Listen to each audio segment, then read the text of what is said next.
please welcome Principal Fresco artist Christopher Holt and the pastor of the Haywood Street congregation, Reverend Brian Combs.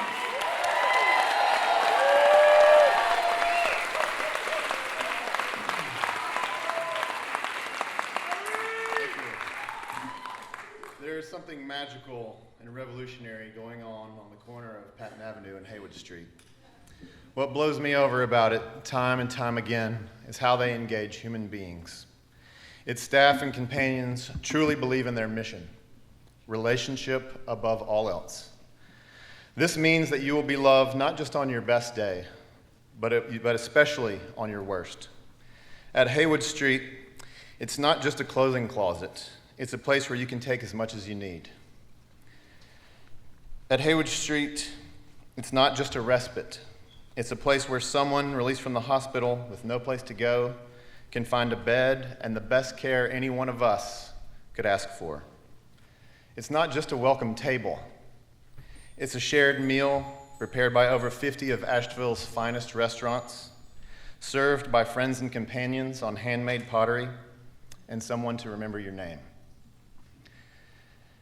After you spend time at Haywood Street and you're coming off the exit ramp, waiting at the light, and you see someone standing there, you don't look away. You look them in the eye and say, "I see you." It doesn't matter what you have to give, but it does matter that you recognize another person. We are all struggling, and we can help each other. When we see each other, when we really see each other, our relationships grow. This is the kind of radical love being practiced at Haywood Street every single day.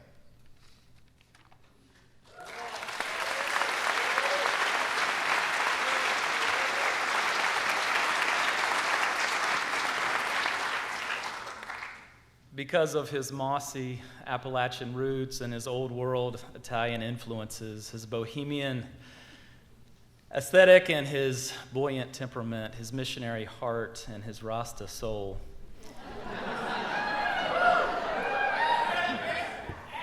Christopher and his creative process come fully formed to this moment, not just to tell the story of the Beatitudes through brushstrokes, but also to communicate the mission of Haywood Street for all to see. Intuiting our very theology from the beginning, his first act was relational.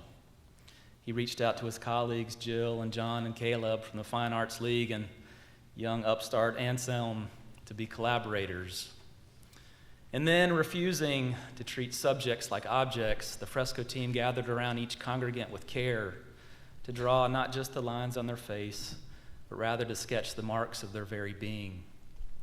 And through slow and sacred time together between artist and model, civilities turned into conversations and handshakes turned into hugs. And whether in the sanctuary or out on the street, strangers turned into siblings calling one another by name. And as community has deepened, the painting has become so much more than a painting. It has become a precedent for the church and prayerfully for the city and beyond, that our deepest communal ethic is to bless those first who are last in line. Alongside climbing up the scaffolding and connecting the dots and literally watching the paint dry, there is another piece of art that is being created too.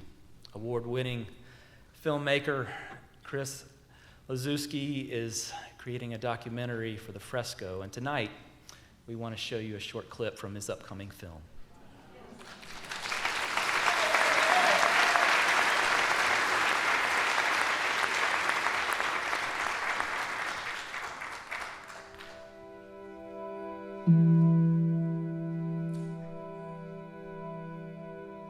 There is something about looking at another human being that requires acknowledging their dignity. That's what I hear overwhelmingly from folks in poverty again and again and again. That's the painful part. That's the most dehumanizing part, that if I don't look at you, it means that I really don't think you're a human being. It's countercultural, it's upsetting, it's confrontational, and part of the intent when people come is to be made uncomfortable.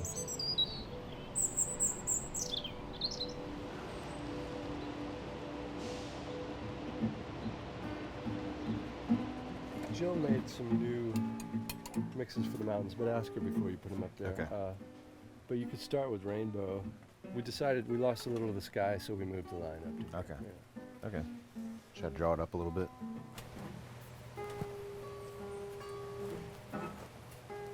We really got our work cut out for us.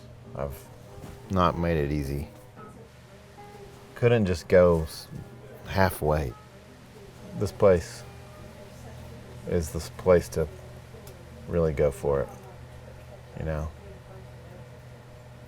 Because it has so much meaning. This project is different. These turned away this kind of motley crew of humanity. I like it as a platform to bring different people together. I mean, blessed are the peacemakers, blessed are the righteous, people that are persecuted, poor in spirit. I mean, these are, you know, at some points of the day, this could be all of us.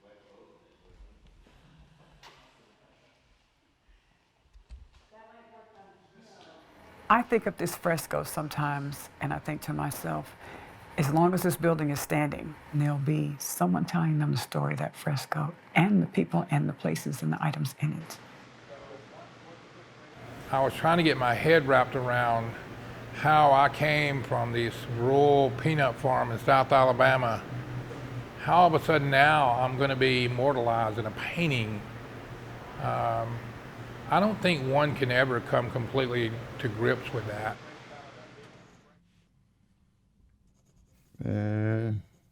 I mean, I'm so happy I could cry.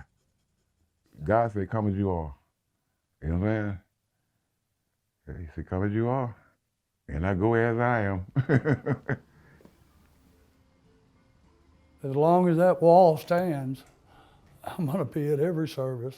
There's no other place on earth I would rather have my picture hanging than Haywood Street. What I've been touched most deeply by at Haywood Street is we don't believe there's such thing as us and them, but rather church is the space where brothers and sisters who would not know each other under any other circumstances are worshiping together, eating together, sharing life together. And on behalf of who we are as a church, I want to say thank you. Thank you, Asheville, for the way you have supported the welcome table, for the way you've supported respite, and thank you for the way you have continued to support the fresco. What poverty makes invisible, art makes immortal.